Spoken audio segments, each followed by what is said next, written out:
Un millionnaire sabote cruellement un agriculteur pour acheter ses terres. Le lendemain matin, il fut horrifié de voir qui était venu à son entreprise. Jean-Baptiste Lemoine fixait le panorama parisien depuis la vaste baie vitrée de son bureau. Le soleil déclinait sur la ville lumière, teintant le ciel d'un orange chaleureux. Un verre de vin rouge à la main. Il savourait un moment de triomphe silencieux. Ce soir, la Lemoine Construction célébrait un contrat d'envergure. Un projet urbain colossal à l'étranger qui solidifiait sa position parmi les géants de l'industrie. Mais derrière ce succès apparent se cachait une autre satisfaction. Plus personnelle, son fils aîné, Étienne, était à l'origine de cet exploit. « Tu es ma plus grande fierté, Étienne. Ton travail est exemplaire. » déclara Jean-Baptiste, tournant son regard fier vers le jeune homme à ses côtés. Étienne, impeccable dans son costume gris sombre, hocha la tête avec modestie. « Merci, papa. Mais ce succès n'est pas uniquement le mien. C'est celui de toute l'équipe. » Sa voix était posée, son ton toujours mesuré. Pourtant, dans ses yeux brillait une lueur de fierté contenue. Étienne incarnait tout ce que Jean-Baptiste avait espéré transmettre. Rigueur, vision et une loyauté sans faille envers l'entreprise familiale. Non loin d'eux, Gabriel, son frère jumeau, se tenait appuyé contre le bar, un sourire en coin.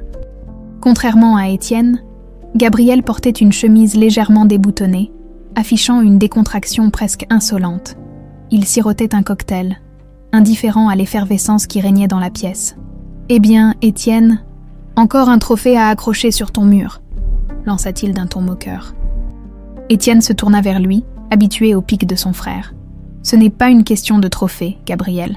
C'est une étape importante pour l'entreprise. »« L'entreprise, soupira Gabriel, levant les yeux au ciel. « Tu passes tellement de temps à vouloir impressionner papa que tu oublies de vivre. » Jean-Baptiste, irrité par cette remarque, coupa court à la discussion. « Gabriel, nous avons chacun notre rôle à jouer. Si tu choisissais de t'investir davantage, tu comprendrais l'importance de ce que nous faisons ici. » Gabriel haussa les épaules. Visiblement peu affecté par le reproche, pour lui, la vie ne devait pas se résumer à des chiffres et des responsabilités. Au centre de cette dynamique familiale, Camille, la Benjamine, observait en silence. Elle tenait un verre de champagne, mais son esprit semblait ailleurs. Camille était douce, réfléchie, mais aussi perspicace. Elle connaissait les ambitions de son mari. Antoine, qui voyait dans l'Empire Lemoine une opportunité d'atteindre ses propres objectifs, depuis leur mariage, Antoine s'efforçait de gagner la confiance de Jean-Baptiste, mais il n'avait jamais obtenu la reconnaissance qu'il espérait. Pourtant, Antoine, avec son sourire charmeur et son éloquence naturelle, savait se montrer patient. Antoine s'approcha justement de Jean-Baptiste, un verre à la main. « Jean-Baptiste, je tenais à vous féliciter personnellement. Ce que vous avez construit ici est extraordinaire. Et Étienne, il est évident qu'il suit vos traces avec brio, vous avez de quoi être fier. » Jean-Baptiste acquiesça poliment. Distrait par la vue de la scène scintillant au loin, Antoine, quant à lui, observait discrètement les interactions, cherchant des failles dans cette famille apparemment soudée. Plus tard dans la soirée, Étienne s'éclipsa discrètement sur le balcon. L'air frais de la nuit lui offrit un moment de répit. Le tumulte des conversations mondaines s'éloignait, et pour un instant, il pouvait être seul avec ses pensées. Camille le rejoignit, son visage trahissant une pointe d'inquiétude. « Tu te rends compte, Étienne, que papa compte entièrement sur toi. » Étienne soupira légèrement, appuyé contre la rambarde. « Je sais, c'est une responsabilité que j'ai choisi d'assumer. » Camille semblait hésiter avant de répondre. « Parfois, je me demande si tout ça ne te pèse pas trop. Tu as le droit de vivre pour toi aussi, pas seulement pour papa et l'entreprise. » Étienne lui offrit un sourire rassurant. « Camille, je suis là où je veux être. Ce travail a du sens pour moi. Mais dans l'ombre, Antoine, qui avait suivi la conversation à distance, esquissa un sourire calculateur. Il voyait dans cette dévotion d'Étienne une opportunité. Étienne représentait une pièce maîtresse. Si elle tombait, le jeu pouvait basculer en sa faveur. Quelques jours plus tard, Jean-Baptiste convoqua Étienne dans son bureau. « J'ai une mission importante pour toi », déclara-t-il avec gravité. « Il y a des négociations cruciales à Bordeaux pour un nouveau projet. Je veux que tu prennes les rênes. » Étienne, surpris mais honoré, accepta sans hésiter. Cette mission représentait une nouvelle étape dans son parcours au sein de l'entreprise. Le soir précédant son départ, la famille se retrouva autour d'un dîner. Gabriel, jouant avec son verre de vin, lança une énième pique. Toujours le premier à partir en mission. Moi, je vais rester ici. Profiter des bonnes choses, Camille répliqua avec agacement. Gabriel, ce n'est pas une compétition. Antoine, lui, resta silencieux, analysant chaque échange avec soin. Le matin du départ, Jean-Baptiste accompagna son fils à la voiture. « Étienne, tu es le meilleur de nous tous. Continue de prouver ce dont tu es capable. » Étienne serra la main de son père, ému, alors que la voiture s'éloignait. Gabriel, depuis la fenêtre, murmura « Toujours l'élu ». Sur la route vers Bordeaux, Étienne contemplait le paysage qui défilait. Il ne savait pas encore que ce voyage allait bouleverser sa vie à jamais, le jour du départ pour Bordeaux. Étienne se leva avant l'aube. La ville de Paris, encore endormie, respirait une tranquillité que seuls les lève-tôt connaissent. Après un petit déjeuner rapide, il vérifia une dernière fois les documents nécessaires pour la réunion. Les négociations prévues, c'était le capital, et il voulait s'assurer que tout soit parfait. Dans l'entrée de l'imposante maison familiale, Jean-Baptiste attendait, un regard empreint d'orgueil et de nostalgie. « Étienne, tu as toujours eu ce sens du devoir. Je ne doute pas que tu réussiras. » Étienne esquissa un sourire. « Merci, papa. Je vais faire en sorte de représenter la famille comme il se doit. » Jean-Baptiste posa une main sur son épaule. « Fais attention sur la route. » Alors qu'il montait dans la voiture, Étienne salua brièvement Camille, qui s'était levée pour lui dire au revoir. Et Gabriel, encore à moitié endormi, Gabriel lui lança un regard en coin, toujours le premier à partir sauver le monde. « Hein ?» Étienne ne répondit que par un sourire amusé. Antoine, quant à lui, observait la scène depuis une fenêtre du salon, silencieux comme à son habitude. La matinée était fraîche, et une fine brume s'élevait des champs bordant l'autoroute. Étienne, concentré sur la route, réfléchissait aux détails de la réunion. Il avait l'habitude de ces trajets solitaires, qui lui permettèrent de planifier et de se recentrer. La musique classique jouait doucement à la radio, remplissant l'habitacle d'une atmosphère apaisante. Soudain, alors qu'il traversait une portion isolée près d'un fleuve, un camion apparut brusquement à une intersection. Étienne appuya instinctivement sur les freins, mais le choc était inévitable. La voiture dérapa violemment, faisant plusieurs embardées avant de franchir la barrière de sécurité et de plonger dans le fleuve. Le bruit de l'impact avec l'eau fut assourdissant, suivi d'un silence glacial. Sous l'eau, l'obscurité et le froid étaient étouffants. Étienne, désorienté, tenta de se libérer de sa ceinture de sécurité. Son cœur battait à tout rompre, alors que l'eau montait rapidement dans l'habitacle. Avec un effort désespéré, il réussit à ouvrir la portière et à s'extraire du véhicule. Mais la force du courant l'emporta, le plongeant dans un tourbillon incontrôlable. Pendant ce temps, à Paris, Jean-Baptiste attendait des nouvelles. L'équipe de Bordeaux avait signalé qu'Étienne n'était pas arrivé, et cela n'était pas dans ses habitudes. Camille, inquiète, tenta de rassurer son père. Peut-être qu'il a eu un contretemps. Il va appeler. Mais Jean-Baptiste ne pouvait ignorer une sensation de malaise grandissant en lui. Quelques heures plus tard, un appel de la gendarmerie confirma les pires craintes de la famille. La voiture d'Étienne avait été retrouvée dans un fleuve près de Bordeaux, mais sans trace de son corps. Une opération de recherche fut immédiatement lancée. Jean-Baptiste, effondré, refusa de croire à l'évidence. « Mon fils est un battant. Il est encore là quelque part. Je le sais. » Gabriel, d'abord choqué, tenta de masquer son émotion par une attitude détachée. Peut-être qu'il a survécu. Il a toujours eu de la chance. Après tout, mais ses paroles sonnaient creuses. Camille éclata en sanglots, incapable de contenir sa douleur. Antoine, quant à lui, resta en arrière-plan, affichant une expression calculatrice. Les jours suivants furent un enfer pour la famille. Les plongeurs fouillèrent le fleuve sans succès. Après plusieurs jours de recherches infructueuses, les autorités conclurent qu'il n'y avait pratiquement aucune chance de retrouver Étienne vivant. La nouvelle fut un coup de massue pour Jean-Baptiste, qui perdit une partie de sa vigueur. Lors de la cérémonie en hommage à Étienne, une atmosphère lourde pesait sur la salle.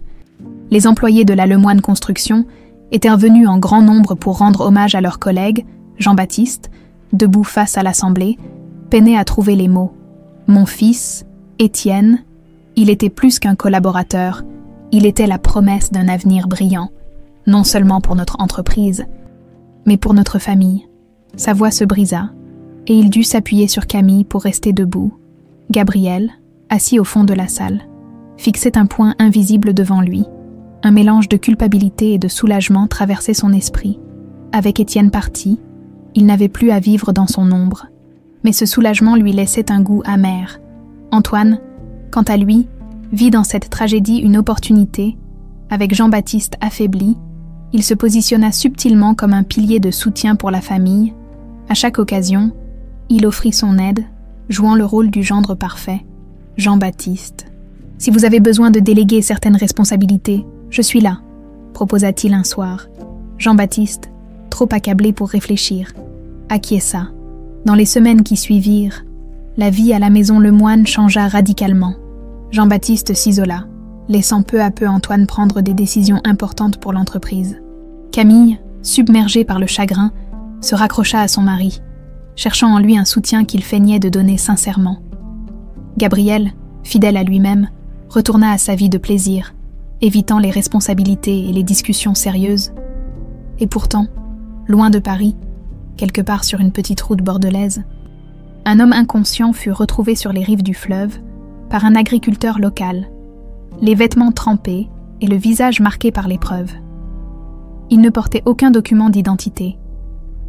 Lorsqu'il ouvrit enfin les yeux, une question évidente se posa. Qui était-il ? Le bruissement des feuilles sous une douce brise, le chant des oiseaux et l'odeur de la terre fraîchement retournée. Ces sensations accueillaient chaque matin Michel, un nom qu'il avait fini par adopter comme le sien, allongé sur un lit simple dans une petite chambre aux murs blanchis par le temps. Il ouvrit les yeux pour contempler le plafond de bois usé. Une nouvelle journée s'annonçait dans la paisible ferme de Maurice Lefebvre, l'homme qu'il avait trouvé inconscient sur les rives du fleuve il y a maintenant 5 ans. Maurice, un vieil agriculteur au cœur aussi généreux que ses mains étaient rugueuses, avait pris Michel sous son aile sans poser de questions. Lorsqu'il avait ouvert les yeux pour la première fois, Michel n'avait aucun souvenir de sa vie passée, ni son nom, ni d'où il venait. Maurice, pragmatique, l'avait simplement appelé Michel, en l'honneur d'un frère qu'il avait perdu des décennies auparavant. « T'as pas besoin de souvenirs pour avancer. Mon gars, ce qui compte, c'est ce que tu fais ici et maintenant, » disait souvent Maurice. Michel avait embrassé cette philosophie avec gratitude. La ferme était devenue son refuge. Un monde où chaque geste avait un but concret. Semer, arroser, récolter. Maurice lui avait enseigné les rudiments de l'agriculture. Mais Michel, avec une intuition presque innée, avait rapidement dépassé les attentes. Il proposait des techniques innovantes pour améliorer les cultures et avait transformé la petite exploitation en une véritable référence dans la région. Les voisins venaient souvent demander conseil, admiratifs devant les résultats impressionnants. Ce matin-là, comme tous les autres, Michel sortit au lever du soleil, l'air frais embaumait les herbes coupées et les rayons dorés baignaient les champs de légumes parfaitement alignés. « Michel, arrête de rêvasser et viens m'aider avec les caisses de tomates », cria Maurice depuis l'entrepôt. Michel sourit et se précipita pour rejoindre son mentor. Malgré ses airs bourrus, Maurice était devenu une figure paternelle pour lui. La matinée fut rythmée par le va-et-vient des clients venus acheter les produits frais. « Ah, Maurice, toujours les meilleures salades du coin », lança un vieil homme en saisissant un panier. « Grâce à Michel, surtout », rétorqua Maurice avec un clin d'œil. Michel, toujours humble, se contenta d'un sourire en guise de réponse. Cependant, l'après-midi apporta une ombre au tableau idyllique. Un homme en costume sombre arriva en voiture, ses chaussures lustrées détonnant dans la poussière de la ferme. « Monsieur Lefebvre, je représente la Lemoine Construction », annonça-t-il d'un ton formel en sortant une enveloppe. « Nous sommes intéressés par vos terres. Voici une offre. » Maurice, visiblement agacé, secoua la tête. « J'ai déjà dit non. Mes terres ne sont pas à vendre. » L'homme insista, déroulant une liste d'arguments sur la modernisation et le développement, mais Maurice resta inflexible. « Vous n'avez rien à faire ici. Bonne journée. » Michel observait la scène à distance. Intrigué par l'insistance de cet homme, lorsqu'il partit, Maurice marmonna entre ses dents. Ces vautours ne comprennent pas le sens de la terre. Les jours suivants, les pressions de la Lemoine Construction s'intensifièrent. Des lettres menaçantes furent envoyées, promettant des poursuites judiciaires si Maurice refusait de céder, Michel, indigné, tenta de discuter avec Maurice. « Pourquoi s'acharne-t-il sur toi ?» demanda-t-il. Maurice soupira, l'air fatigué. « Parce que ces gens ne voient que des chiffres. Ils veulent tout transformer en béton. Mais cette terre, elle a une âme. Je ne la vendrai pas. » Cependant, les choses prirent une tournure encore plus sombre. Une nuit, Michel entendit un bruit inhabituel venant des serres, en s'y rendant avec une lampe torche. Il découvrit que plusieurs cultures avaient été détruites. Des traces de pneus dans la boue révélaient qu'il ne s'agissait pas d'un accident. Maurice, furieux mais impuissant, comprit que la Lemoine Construction jouait maintenant un jeu dangereux. Pour Michel, cette situation devenait intolérable. Il ressentait une colère profonde envers ces inconnus qui cherchaient à détruire la vie paisible qu'il avait construite. Pourtant, un sentiment inexplicable le traversait chaque fois qu'il entendait ce nom, Lemoine Construction. Il ne savait pas pourquoi, mais il sentait une étrange connexion, comme si ces deux mots réveillaient une partie enfouie de lui-même. Un matin, déterminé, il annonça à Maurice « Je vais à Paris ». Maurice, surpris, secoua la tête. « Et qu'est-ce que tu comptes faire là-bas » Michel planta son regard dans celui de son mentor. « Je vais leur parler. Ces gens doivent comprendre qu'on ne peut pas piétiner les petites gens impunément. » Maurice tenta de le dissuader. « Michel, tu ne sais rien d'eux. Ce sont des requins. Ils te dévoreront tout cru. » Mais Michel ne céda pas. Si personne ne leur tient tête, qui le fera ? Maurice, malgré ses réticences, comprit que Michel avait pris sa décision. Quelques jours plus tard, Michel monta dans un train pour Paris, un mélange de détermination et d'appréhension dans le cœur, tandis que le paysage rural défilait par la fenêtre. Il ne pouvait s'empêcher de se demander pourquoi cette bataille lui semblait si personnelle. Il ne savait pas encore que ce voyage allait non seulement confronter son présent, mais aussi réveiller les fantômes de son passé. Le siège de Lemoine Construction, niché au cœur de Paris, imposait le respect. Les murs de verre reflétèrent la ville, symbolisant à la fois la transparence et la puissance que Jean-Baptiste avait toujours voulu incarner. Pourtant, derrière cette façade brillante, des forces obscures se mouvaient. Antoine, désormais bras droit officieux de Jean-Baptiste, consolidait discrètement son emprise sur l'entreprise. Depuis la disparition d'Étienne, Antoine avait méthodiquement tissé sa toile. Jean-Baptiste, miné par le chagrin et par une santé fragile, se reposait de plus en plus sur lui pour la gestion quotidienne. « Jean-Baptiste, ne vous inquiétez pas, vous m'avez toujours appris à viser l'excellence. Je ne ferai rien qui ne respecte votre vision, » disait-il régulièrement avec un sourire assuré. Pourtant, derrière son masque de gendre dévoué, Antoine alimentait ses propres ambitions. Dans une salle de réunion privée, Antoine rencontra un groupe d'investisseurs. Des dossiers confidentiels s'étalèrent sur la table, exposant des plans d'expansion controversés. « Le projet Bordeaux est la clé », expliqua-t-il d'un ton calme. « Mais pour avancer, nous devons absolument sécuriser les terres de Maurice Lefebvre. C'est un emplacement stratégique pour notre nouvelle ligne de développement. » L'un des investisseurs fronça les sourcils. « Mais ce Maurice refuse de vendre, n'est-ce pas ?» Antoine haussa les épaules, un sourire froid aux lèvres. « Chaque homme a un point de rupture. Il suffit de le trouver. » Antoine ne reculait devant rien pour obtenir ce qu'il voulait, sous ses ordres. Des saboteurs avaient déjà détruit une partie des récoltes de Maurice. Mais cela ne suffisait pas. « Augmentez la pression », ordonna-t-il à un de ses subalternes. « S'ils résistent encore, nous avons d'autres moyens. » Pendant ce temps, Gabriel se promenait dans les bureaux, affichant son indifférence habituelle. Depuis la disparition d'Étienne, il avait pris l'habitude de se tenir à distance des affaires sérieuses, préférant les cocktails mondains aux réunions stratégiques. Pourtant, quelque chose dans l'attitude d'Antoine l'intriguait. Ce dernier semblait toujours trop sûr de lui, trop présent. Gabriel commença à remarquer des murmures dans les couloirs, des conversations étouffées dès qu'il approchait. Un soir, alors qu'il revenait chercher un dossier oublié dans les bureaux, Gabriel surprit une conversation entre Antoine et un de ses collaborateurs. « Les récoltes ne suffisent pas. Détruisez l'accès principal à la ferme. Ils ne tiendront pas longtemps sans route. » Gabriel, caché derrière une porte, retint son souffle. Il n'était pas un homme particulièrement altruiste, mais entendre son beau-frère orchestrer ce genre de manigance éveilla en lui une certaine indignation. Le lendemain, Gabriel se rendit dans le bureau de Jean-Baptiste. « Papa, tu es sûr de faire confiance à Antoine ?» demanda-t-il, jouant nonchalamment avec un stylo. Jean-Baptiste, plongé dans des papiers, leva à peine les yeux. « Pourquoi cette question, Gabriel? Antoine a été un pilier pour nous depuis qu'Étienne est parti. Le poids des mots fit brièvement vaciller sa voix. Gabriel haussa les épaules, ne voulant pas insister davantage. Mais il garda cette information pour lui, planifiant de surveiller Antoine de plus près. De son côté, Antoine continuait de manœuvrer habilement. Il avait même réussi à convaincre Camille de jouer un rôle plus actif dans les affaires. Utilisant sa proximité avec Jean-Baptiste pour influencer certaines décisions, « Chérie, ton père t'écoute. Si tu peux l'aider à déléguer davantage, nous pourrons avancer plus vite, » lui avait-il dit avec douceur. Camille, désirant sincèrement soutenir son père, ne voyait pas la manipulation derrière les mots d'Antoine. Pendant ce temps, loin de Paris, Michel voyageait vers la capitale. Assis dans le train, il fixait le paysage qui défilait, les champs verdoyants se transformant peu à peu en banlieues industrielles. Un mélange de détermination et d'appréhension l'envahissait. Pourquoi cette bataille lui semblait-elle si personnelle? Chaque fois qu'il entendait le nom « Le Moine », une étrange résonance se formait en lui, comme un écho d'une vie oubliée.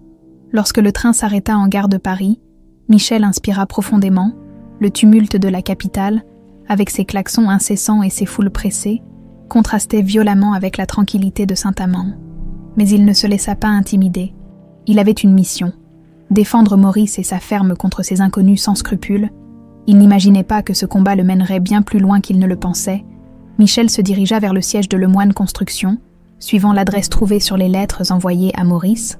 En arrivant devant le bâtiment, il resta un instant figé. Les grandes lettres argentées sur la façade lui parurent étrangement familières. Il secoua la tête, essayant de chasser cette impression troublante, puis entra, à la réception. Il annonça calmement « Je suis ici pour parler à un responsable. Il s'agit d'une affaire urgente concernant leurs opérations en province. » Les réceptionnistes, d'abord méfiantes devant cet homme au visage marqué par le soleil et aux vêtements simples, furent interrompus par l'arrivée d'un agent de sécurité. L'agent fixa Michel, le confondant immédiatement avec Gabriel. « Monsieur Lemoine, nous ne vous attendions pas aujourd'hui. » Michel, surpris, resta silencieux un instant, mais cette méprise lui offrait une opportunité. Il se contenta de répondre « Oui, j'ai des choses importantes à régler. » Sous cette confusion, Michel fut escorté à l'étage supérieur, là où Antoine se trouvait en réunion. Lorsque la porte s'ouvrit et qu'Antoine vit Michel, son visage se figea. Pendant une seconde, il crut voir un fantôme, mais il reprit vite ses esprits et se précipita vers Michel, visiblement troublé. « Que fais-tu ici » murmura-t-il, tentant de le faire sortir discrètement. Michel le fixa avec intensité. « Je suis venu parler au nom de Maurice Lefebvre.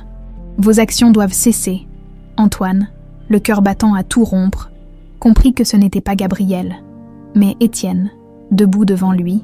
Antoine resta immobile, fixant Michel comme s'il venait de voir un spectre. Pendant une seconde, il crut que ses calculs méthodiques s'effondraient. Pourtant, il se reprit rapidement, affichant un sourire crispé. « Gabriel, tu as vraiment le don de surgir quand on s'y attend le moins, » dit-il, tentant de garder un ton léger, mais ses mains trahissaient son nervosité, se crispant autour du dossier de la chaise. Michel fronça les sourcils, déconcerté. « Gabriel, je ne sais pas de quoi vous parlez. Je suis ici pour parler de Maurice Lefebvre et des méthodes scandaleuses utilisées contre lui. » Antoine, désormais certain que quelque chose clochait, se mit devant Michel pour lui barrer l'accès au bureau. « Écoute, ce n'est ni le moment ni l'endroit pour discuter de ça. Descends avec moi. Nous en parlerons ailleurs. » Sa voix était basse, presque implorante, comme s'il cherchait désespérément à éviter qu'un secret éclate. Mais avant qu'Antoine ne puisse agir davantage, un homme âgé entra dans la pièce, accompagné d'un simple employé d'entretien. C'était Jean-Baptiste. Malgré son allure affaiblie par les années de deuil et de travail, il dégageait encore une autorité naturelle. Ses yeux se posèrent immédiatement sur Michel, et sa respiration se suspendit. « Étienne » murmura-t-il, l'émotion brisant sa voix. Le mot flotta dans l'air comme une évidence. Michel sentit un étrange frisson parcourir son corps. Étienne. Ce nom qu'il n'avait jamais entendu auparavant semblait pourtant résonner dans les profondeurs de son être. Il ouvrit la bouche pour répondre, mais aucun son n'en sortit. Jean-Baptiste s'approcha, le regard fixé sur lui, les larmes coulant lentement sur ses joues. « Mon fils, c'est toi » Antoine tenta d'intervenir, posant une main sur l'épaule de Jean-Baptiste. « Jean-Baptiste, ce n'est pas le moment, je peux gérer ça. » Mais le patriarche le repoussa fermement. « Ne me dis pas quoi faire, Antoine. » Sa voix, bien que tremblante, portait un poids indéniable. Les mots de Jean-Baptiste frappèrent Michel comme un coup de tonnerre. « Votre fils, » répéta-t-il, incrédule. Il fit un pas en arrière, secouant la tête. « Non. Vous devez faire erreur. Je m'appelle Michel. Je vis à Saint-Amand. Je ne suis pas votre fils. » Jean-Baptiste, désespéré, sortit de sa poche une photo qu'il portait toujours sur lui, une image jaunie montrant Étienne et Gabriel, adolescents, debout côte à côte devant leur maison familiale. Il la tendit à Michel, qui prit un moment pour l'observer. Les deux garçons sur la photo étaient nés presque identiques, et l'un d'eux avait exactement son visage. Un silence pesant envahit la pièce, brisé seulement par les respirations saccadées de Jean-Baptiste. « Tu as disparu il y a 5 ans, Étienne. Nous pensions t'avoir perdu pour toujours. » La sincérité dans sa voix était indéniable. Michel, ou Étienne, sentit une vague de confusion et de panique l'envahir. Tout ce qu'il croyait connaître de lui-même semblait s'effondrer. Maurice, Saint-Amand, la ferme. Tout cela faisait-il partie d'une vie volée, d'une identité accidentelle ? « Je ne comprends pas, » murmura-t-il. « Je n'ai aucun souvenir de vous, de cette entreprise, de ma vie d'avant. » Antoine, jusque-là resté en retrait, tenta une nouvelle manœuvre. « Jean-Baptiste, cela peut être une coïncidence. Peut-être que cet homme ressemble simplement à Étienne. Nous ne devrions pas tirer de conclusions hâtives. » Mais ces mots sonnaient creux, et Jean-Baptiste le savait. Dans un geste inattendu, Jean-Baptiste saisit les mains de Michel, comme pour ancrer cette reconnaissance qu'il refusait de perdre. « Peu importe si tu te souviens ou non, tu es mon fils. Je le sais dans mon cœur, et je ferai tout pour te prouver que tu appartiens à cette famille. » Michel, encore sous le choc, fit un pas en arrière. « J'ai besoin de temps, » dit-il, la voix tremblante. Il quitta la pièce précipitamment, incapable de supporter l'intensité des émotions qui l'assaillaient. Dans le couloir, il croisa Gabriel, qui arrivait distraitement, un café à la main. Lorsqu'il aperçut Michel, il s'arrêta net, son visage se figeant dans une expression de pure incrédulité. « Étienne, » souffla-t-il, « qu'est-ce que... Mais comment ?» Michel ne répondit pas et continua son chemin, laissant Gabriel planté là, partagé entre le choc et la culpabilité, de retour dans son appartement parisien. Jean-Baptiste convoqua immédiatement Camille et Gabriel pour une réunion familiale. Assis dans le grand salon, il leur exposa ce qu'il venait de vivre. « Étienne est vivant », déclara-t-il, la voix vibrante d'émotion. Camille éclata en sanglots, tandis que Gabriel resta étrangement silencieux, évitant le regard de son père. « Tu savais quelque chose, Gabriel ?» demanda Jean-Baptiste, les yeux plissés. Le silence gêné de Gabriel en disait long. « J'avais des doutes », finit-il par avouer. « Il y avait des rumeurs sur quelqu'un qui lui ressemblait dans le sud, mais je n'y ai pas prêté attention. » Jean-Baptiste, blessé, se leva d'un bond. « Comment as-tu pu ignorer ça ? C'était ton frère. » Pendant ce temps, Antoine, seul dans son bureau, frappa violemment du poing sur son bureau. « Tout ça complique mes plans, » murmura-t-il pour lui-même. Étienne vivant changeait toute la dynamique. Il devait agir rapidement pour préserver son emprise sur l'entreprise. Mais il ne savait pas encore que cette fois, la vérité, aussi douloureuse soit-elle, allait se retourner contre lui, Étienne, ou Michel, comme il se considérait encore. Errer dans les rues de Paris, les pensées tourbillonnant dans sa tête, les mots de Jean-Baptiste résonnaient en boucle. « Tu es mon fils !» Il avait vu la photo, entendu les supplications de cet homme visiblement brisé, mais rien en lui ne semblait réagir à ces déclarations. Pourtant, quelque chose, enfoui au plus profond de lui, murmurait qu'il y avait une vérité dans tout cela. Il se retrouva, presque inconsciemment, dans un parc. Assis sur un banc, les sons de la ville semblaient lointains, noyés par l'océan de confusion qui l'envahissait. Comment pouvait-il être cet homme qu'ils appelaient Étienne, alors que toute sa vie, ou du moins ce qu'il croyait être sa vie, semblait liée à Maurice, à Saint-Amand, à la ferme. Il se sentait comme un étranger dans un monde qui prétendait être le sien. Pendant ce temps, au siège de Lemoine Construction, l'atmosphère était électrique. Jean-Baptiste, déterminé à retrouver son fils, ordonna une enquête approfondie. Si Étienne a survécu toutes ces années, Je veux savoir ce qu'il a vécu, qui l'a aidé, et pourquoi il ne nous a jamais contactés. » Camille, toujours sous le choc, tenta de réconforter son père. « Papa, donne-lui du temps. Il a besoin de comprendre. » Mais Jean-Baptiste, rongé par l'émotion, ne pouvait rester inactif. Dans un coin de la pièce, Gabriel observait la scène en silence. Depuis leur confrontation, la culpabilité pesait lourdement sur ses épaules. Il savait qu'il aurait dû agir lorsqu'il avait entendu parler de ce mystérieux homme dans le sud ressemblant à Étienne. Mais son insouciance et son égoïsme avaient en pris le dessus.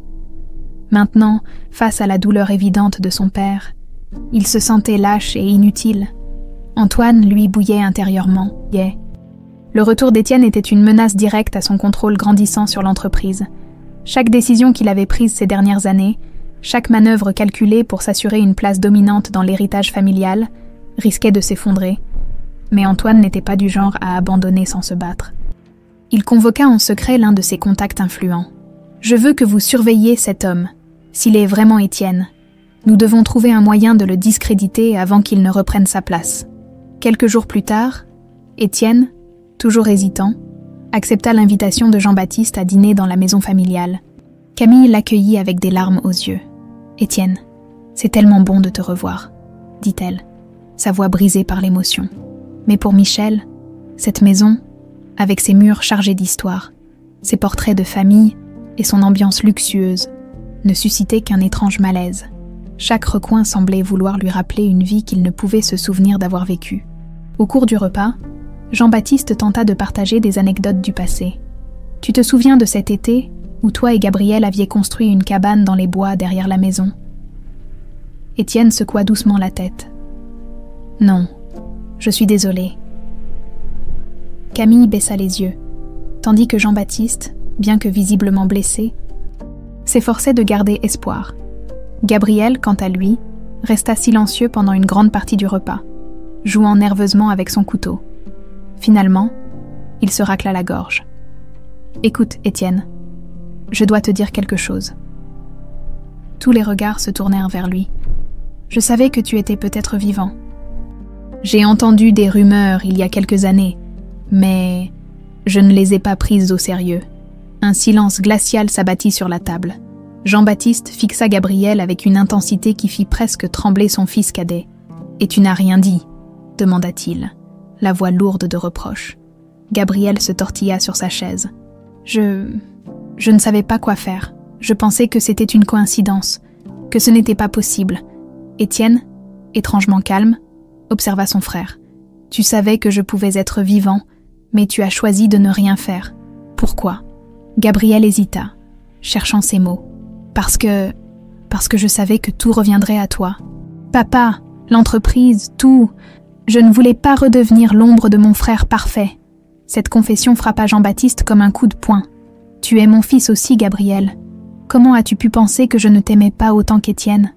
Gabriel détourna les yeux, incapable de soutenir le regard de son père. Étienne, quant à lui, sentit une pointe de tristesse pour son frère. « Je ne suis pas parfait, Gabriel. Je ne l'ai jamais été. Mais je ne peux pas changer le passé. » Leurs regards se croisèrent, et pour la première fois, une lueur de compréhension sembla passer entre eux. Après le dîner, Étienne se promena seul dans le jardin familial, cherchant à apaiser le tumulte en lui, mais au fond, il savait qu'il ne pourrait trouver la paix tant que toutes les pièces du puzzle ne seraient pas en place. Il devait découvrir ce qui lui était arrivé après l'accident, pourquoi il avait été trouvé seul et sans mémoire, et surtout, pourquoi tout cela semblait lié à cette entreprise qu'il ne comprenait pas encore. Pendant ce temps, dans l'ombre, Antoine élaborait son prochain coup. Il savait qu'il devait agir vite, avant que Jean-Baptiste ne redonne à Étienne son rôle légitime. Mais cette fois, ses manœuvres allaient attirer l'attention de quelqu'un d'autre, quelqu'un prêt à révéler la vérité. Dans l'obscurité de son bureau, Antoine sirotait un verre de whisky, fixant le reflet des lumières de Paris sur les fenêtres. Sa respiration était lourde, son esprit en ébullition. Le retour d'Étienne représentait une menace qu'il n'avait jamais anticipée. Tous ses efforts pour asseoir son contrôle sur Lemoine Construction risquèrent d'être réduits à néant si Jean-Baptiste remettait les rênes à son fils aîné. Antoine devait agir rapidement, et avec précision, il décrocha son téléphone et appela un de ses contacts. un avocat sans scrupules, qu'il avait déjà utilisé pour contourner certaines règles. Je veux que vous trouviez tout ce que vous pouvez sur Étienne Lemoine, peu importe si c'est légal ou non, ou je veux des preuves, des doutes, n'importe quoi qui pourrait le discréditer. L'homme au bout du fil hésita un instant avant d'accepter. Antoine, satisfait, raccrocha. « Si je ne peux pas l'éliminer, je détruirai sa réputation », murmura-t-il. Pendant ce temps, Étienne était resté à la maison familiale après le dîner. Partageant des souvenirs encore flous avec Camille, elle lui montra des photos, espérant raviver sa mémoire. Une en particulier attira son attention. Une vieille image des 3 enfants Lemoine avec Jean-Baptiste, souriant devant leur maison de campagne. Étienne fixa l'image longuement, ressentant une étrange douleur à la poitrine. « Tout ça semble familier mais lointain, » dit-il, les sourcils froncés. Camille posa une main sur son épaule. « Prends ton temps, on est là pour toi. » Cependant, Gabriel, dans un mélange de culpabilité et de frustration, avait quitté la maison après le repas. Il s'installa à un bar du centre-ville, cherchant à noyer ses émotions dans l'alcool. Pourtant, les mots d'Étienne résonnaient encore dans son esprit. « Tu savais que je pouvais être vivant, mais tu as choisi de ne rien faire. » Gabriel savait qu'il avait échoué, non seulement en tant que frère, mais aussi en tant que fils. Alors qu'il terminait son 3e verre, une femme élégamment vêtue s'approcha de lui. « Gabriel Lemoine ?» demanda-t-elle, un sourire intrigant aux lèvres. Gabriel, déjà légèrement ivre, hocha la tête. « Et qui le demande ?» La femme glissa une carte de visite sur la table. « Vous devriez savoir que tout ce que votre beau-frère Antoine fait en ce moment pourrait détruire votre famille. » Gabriel, intrigué, saisit la carte, avant qu'il ne puisse poser d'autres questions. La femme disparut dans la foule. Le lendemain, Gabriel, encore troublé par cette rencontre, retourna à la maison familiale. Il trouva Étienne dans le jardin, contemplant les roses que leur mère aimait tant. « Tu as un moment ?» demanda-t-il, hésitant. Étienne se tourna vers lui, le visage calme mais curieux. « Bien sûr. » Gabriel s'assit sur un banc à ses côtés, jouant nerveusement avec la carte de visite. « Écoute, je sais que je n'ai pas été le meilleur frère, et je sais que je t'ai laissé tomber, mais je pense que quelque chose de gros se passe avec Antoine. » Étienne haussa un sourcil. « Antoine, pourquoi dis-tu ça ?» Gabriel lui tendit la carte. « Quelqu'un m'a approché hier. Elle semblait savoir des choses sur lui, des choses qu'il nous cache. » Étienne prit la carte et lut le nom. C'était celui d'un détective privé. Son instinct lui disait qu'il ne devait pas ignorer cette information. « Si Antoine manigance quelque chose, on doit le découvrir, » déclara-t-il. Son ton ferme. Pendant ce temps, Antoine avançait dans son propre plan.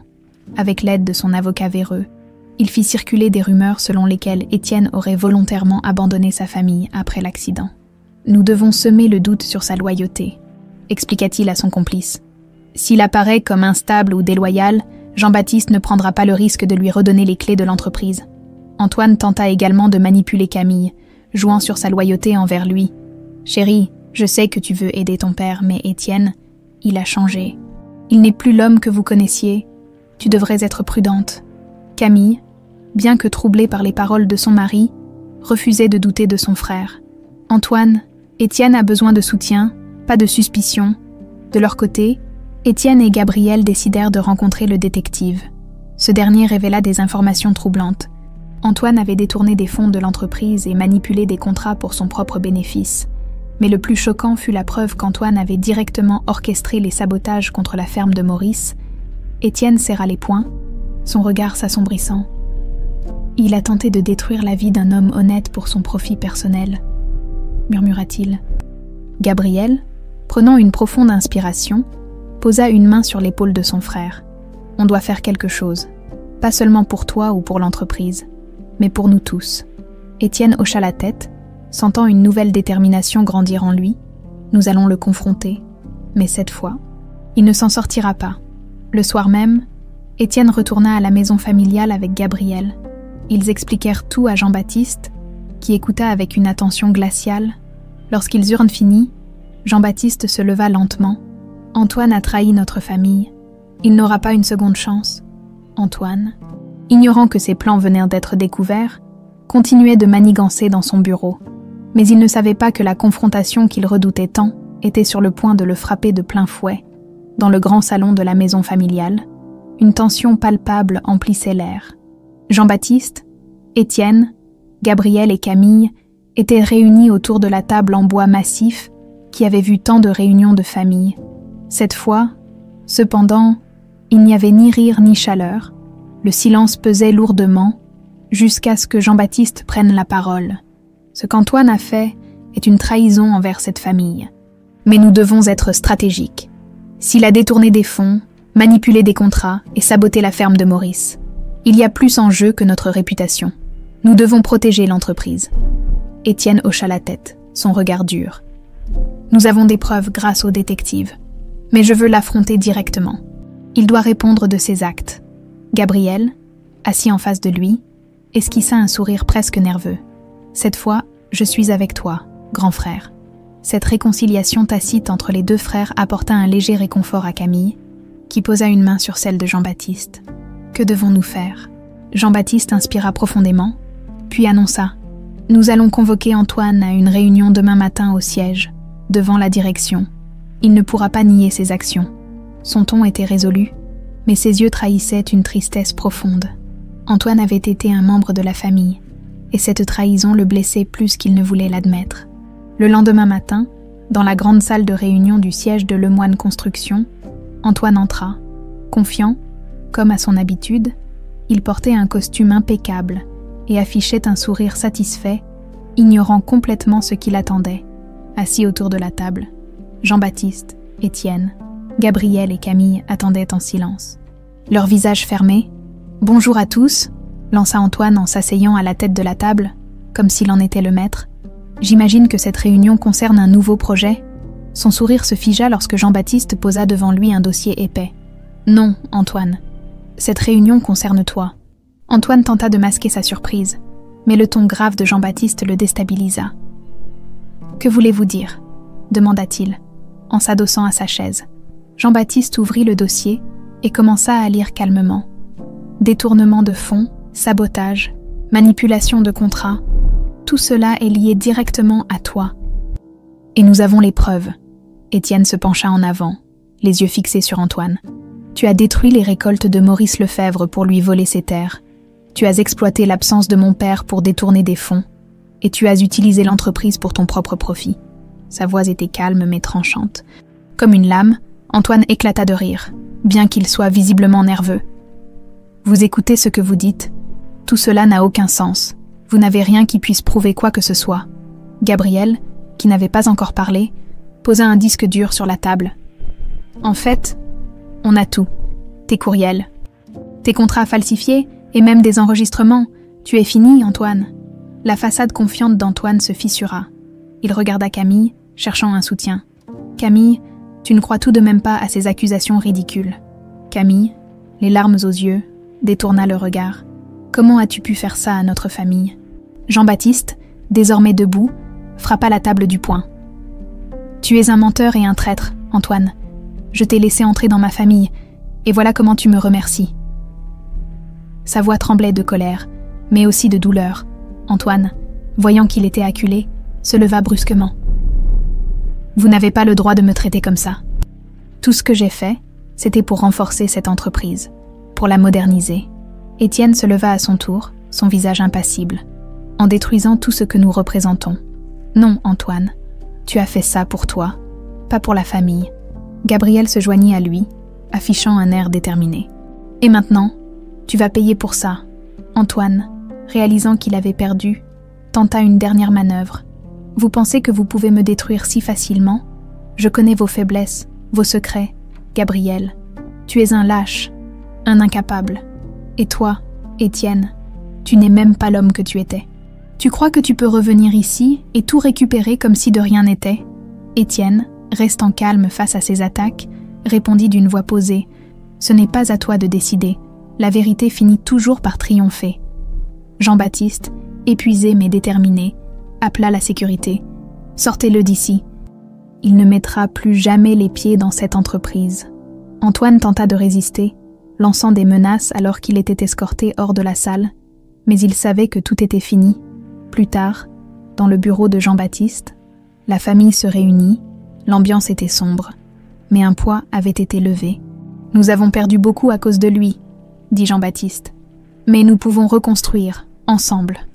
Étienne posa une main sur l'épaule de son père. Je ne sais pas si je suis prêt à revenir ici, mais je veux aider à réparer ce qui a été brisé. Gabriel, pour une fois sincère, déclara. Moi aussi, je veux enfin faire quelque chose de bien. Jean-Baptiste hocha la tête, ému. Vous êtes mes fils, et tant que nous resterons unis, rien ni personne ne pourra nous diviser. Après l'expulsion d'Antoine de Lemoine Construction, un calme inhabituel s'installa dans les bureaux, mais ce n'était pas le silence d'une victoire éclatante. Plutôt celui d'un champ de bataille après une guerre, les dégâts laissés par les actions d'Antoine étaient très profonds. Les employés murmuraient dans les couloirs, partagés entre soulagement et inquiétude pour l'avenir. Jean-Baptiste, Étienne et Gabriel se retrouvaient désormais face à un défi colossal. Restaurer la confiance dans l'entreprise et, surtout, reconstruire les liens familiaux brisés. Dans son bureau, Jean-Baptiste examinait les documents laissés par Antoine. Les chiffres étaient clairs. Les pertes financières causées par ces manipulations étaient importantes, mais pas irrémédiables. Ce qui préoccupait le plus le patriarche, cependant, était l'impact moral sur la famille et sur l'héritage qu'il avait passé une vie entière à bâtir. Étienne entra silencieusement, un dossier à la main. « Papa, j'ai passé en revue les projets que Maurice pourrait intégrer. Je pense qu'il y a moyen de l'aider tout en montrant que l'entreprise peut prendre un nouveau chemin. » Jean-Baptiste releva les yeux, fatigué mais reconnaissant. « Tu veux vraiment associer Maurice à nos activités ?» Étienne hocha la tête. Il représente tout ce qu'Antoine a tenté de détruire. Intégrité, respect de la terre et des gens. Si nous voulons rétablir notre réputation, nous devons montrer que nous avons appris. Jean-Baptiste prit une longue inspiration avant de répondre. « Je te fais confiance. Vas-y, montre-nous comment avancer. » Pendant ce temps, Gabriel luttait avec son propre sentiment de culpabilité. Il avait rejoint Étienne dans sa quête pour exposer Antoine, mais cela ne suffisait pas à effacer ses erreurs passées. Assis dans le salon familial, une tasse de café entre les mains, il fixait le jardin à travers les grandes baies vitrées. Camille s'approcha et s'assit à ses côtés. « Gabriel, tu n'as pas besoin de porter tout ça sur tes épaules. » Il la regarda, surpris. « Je n'ai rien fait pour être un bon frère. J'ai laissé Étienne tomber et j'ai laissé Antoine manipuler tout le monde. Comment je peux me racheter ?» Camille posa une main réconfortante sur la sienne. En changeant, Gabriel, en prenant la responsabilité de tes actions à partir de maintenant, Étienne t'a pardonné. Tu devrais apprendre à te pardonner aussi. Gabriel hocha lentement la tête, les yeux brillants. Peut-être que je peux commencer par prouver à papa et à Étienne que je peux être digne de leur confiance. De retour à Saint-Amand, Étienne rendit visite à Maurice pour lui parler de ses projets. L'agriculteur, les mains enfoncées dans la terre de son potager, leva les yeux lorsqu'il vit Étienne s'approcher. « Alors, Michel, ou devrais-je dire Étienne, qu'est-ce que tu fais là, garçon ?» demanda Maurice avec un sourire en coin. Étienne s'accroupit près de lui, un sourire timide sur le visage. « Vous pouvez m'appeler comme vous voulez, Maurice. Ce qui compte, c'est que vous m'avez donné une seconde chance quand je n'avais rien, et maintenant, c'est à mon tour de vous aider. » Maurice fronça les sourcils. « Je ne veux pas de charité. » Étienne posa une main sur l'épaule de son mentor. « Ce n'est pas de la charité, c'est un partenariat. Je veux que votre ferme devienne un modèle pour ce que l'agriculture peut être, respectueuse de la terre et des gens. Et je veux que notre entreprise soutienne cette vision. » Maurice resta silencieux un moment, puis un sourire éclatant illumina son visage ridé. « D'accord, garçon. Montre-moi ce que tu peux faire. » À Paris, Gabriel fit son premier pas vers la rédemption en se plongeant dans les finances de l'entreprise. Il voulait prouver à Jean-Baptiste qu'il pouvait être un atout et non un fardeau. Lorsqu'il apporta ses conclusions sur la situation actuelle à son père, ce dernier l'écouta attentivement. « Tu as bien travaillé, Gabriel. Je suis fier de toi. » Ces mots, bien que simples, firent naître une chaleur inhabituelle dans le cœur de Gabriel. « Merci, papa. Je ne te décevrai pas. » Quelques semaines plus tard, un grand événement fut organisé à Saint-Amand. Maurice et Étienne dévoilèrent ensemble leur projet de ferme durable, soutenu par Lemoine Construction. Des journalistes locaux et des agriculteurs voisins se pressaient pour découvrir cette initiative inédite. Jean-Baptiste et Camille assistèrent à l'événement, fiers de voir Étienne prendre les devants. Lorsqu'il prit la parole, Étienne parla avec passion. « Nous avons beaucoup perdu ces dernières années, mais aujourd'hui, nous avons une opportunité de reconstruire, non seulement notre entreprise, mais aussi nos valeurs. Ce projet est une étape vers un avenir meilleur, où nous travaillons main dans la main avec ceux qui respectent la terre et les gens. » Les applaudissements fusèrent, et Jean-Baptiste sentit une larme couler sur sa joue. Pour la première fois depuis des années, il voyait un avenir prometteur pour sa famille.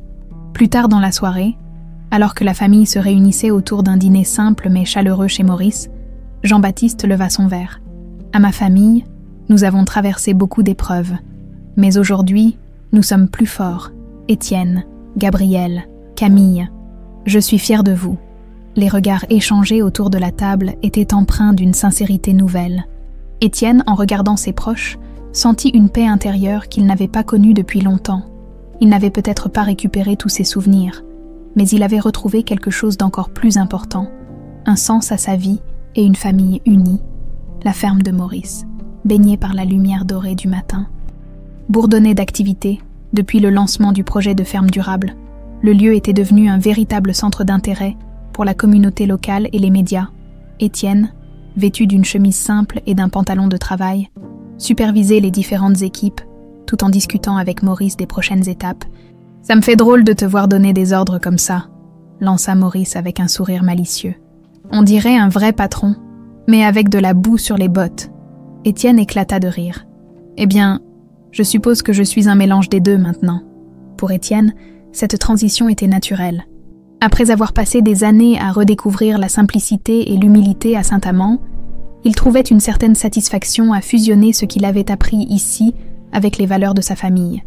Mais même au milieu de cette effervescence, un poids persistait. Il savait que, pour trouver un véritable équilibre, il devait encore affronter son passé et comprendre pleinement qui il était.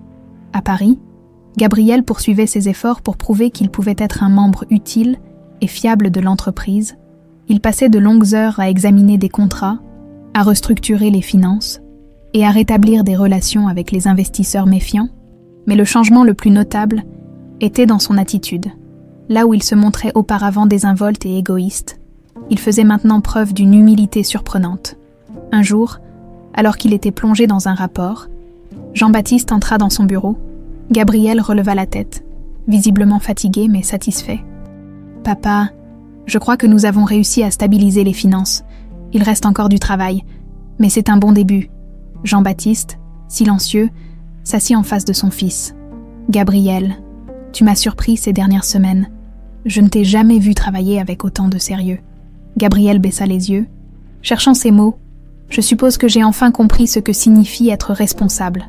Je veux que tu sois fier de moi, papa. » Jean-Baptiste posa une main sur l'épaule de son fils.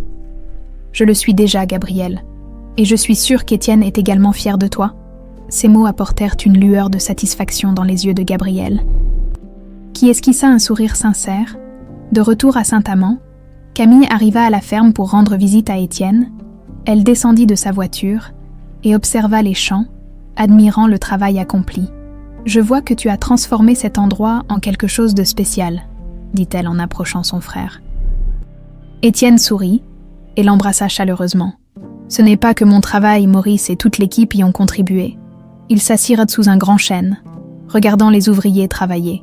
Camille hésita un instant avant de parler. « Étienne, je voulais te dire combien je suis désolée pour tout ce que tu as traversé. Perdre 5 ans de ta vie, devoir tout reconstruire. Et nous, ta famille, nous n'étions pas là pour toi. » Étienne secoua doucement la tête. « Ce n'était pas votre faute, et d'une certaine manière, ces années m'ont aidé à voir les choses différemment.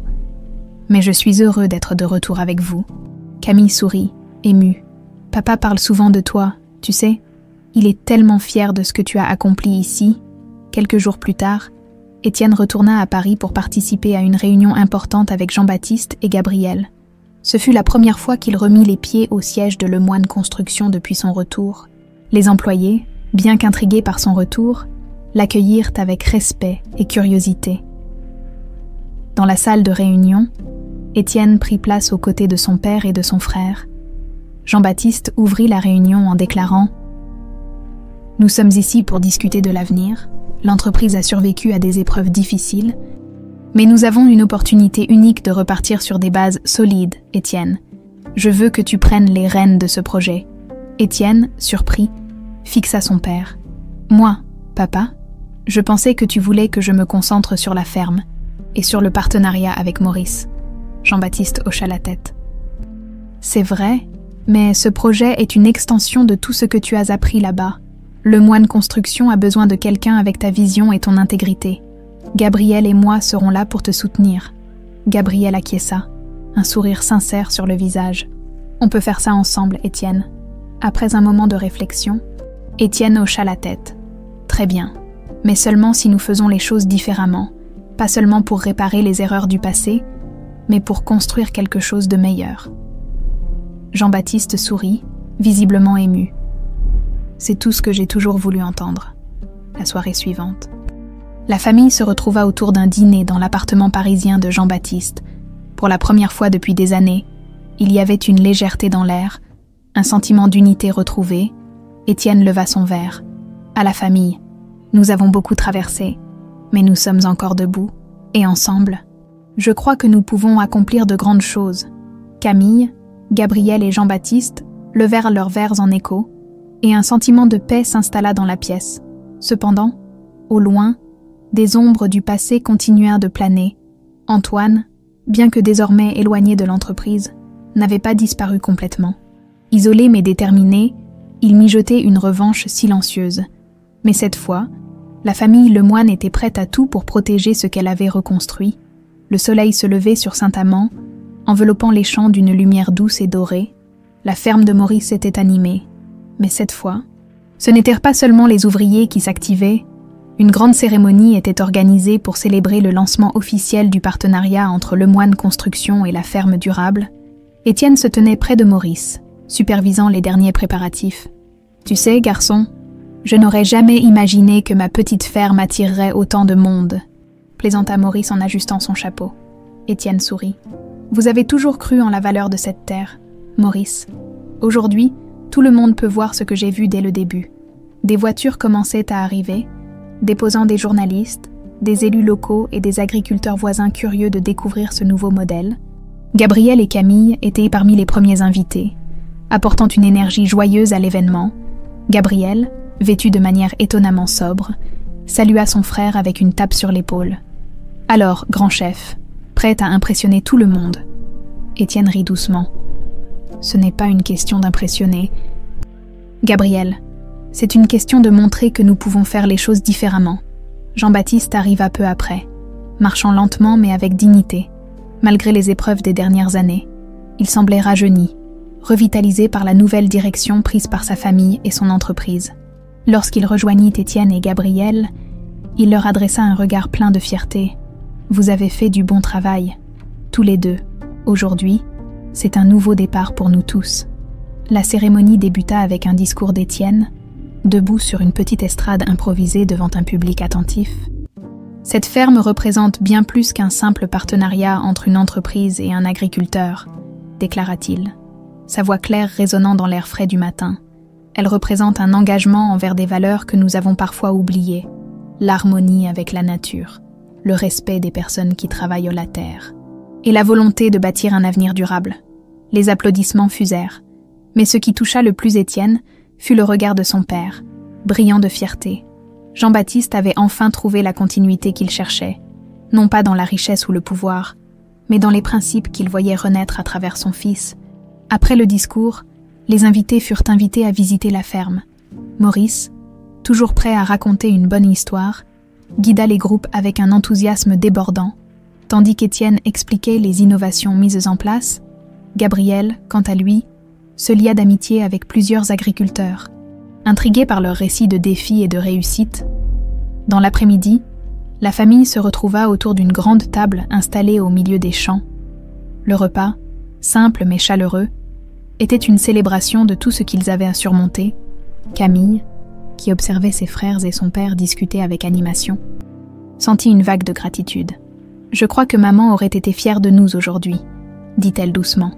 Jean-Baptiste, ému, hocha la tête. « Ta mère croyait toujours en la force de la famille. Aujourd'hui, nous lui rendons hommage. Gabriel leva son verre. À maman et à notre famille. Même si nous avons pris des chemins différents, nous sommes revenus là où nous devions être.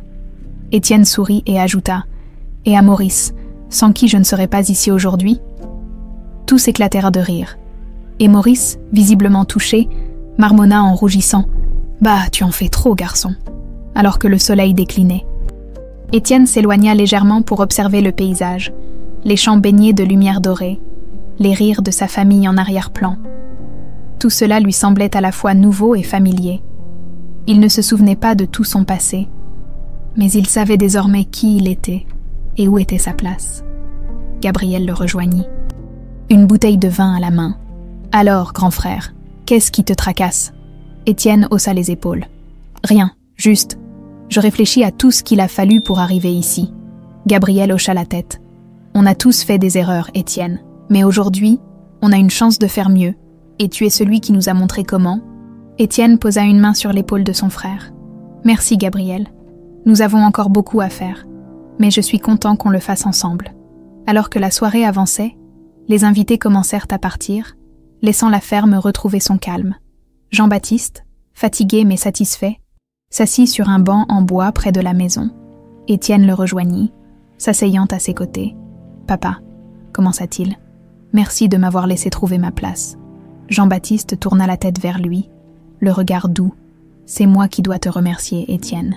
Tu m'as montré que même après la perte, il y a toujours de l'espoir. » Un silence confortable s'installa entre eux, interrompu seulement par le chant des grillons. Pour la première fois depuis des années, Jean-Baptiste se sentit en paix. Plus tard dans la nuit, alors que tout était silencieux, Étienne se tenait seul sous le grand chêne de la ferme. Contemplant les étoiles, il savait que des défis les attendaient encore, que reconstruire une vie et une entreprise n'était jamais facile, mais il n'avait plus peur. Il avait retrouvé sa famille, sa voix et sa mission. « À nous !» murmura-t-il dans la nuit, un sourire paisible éclairant son visage.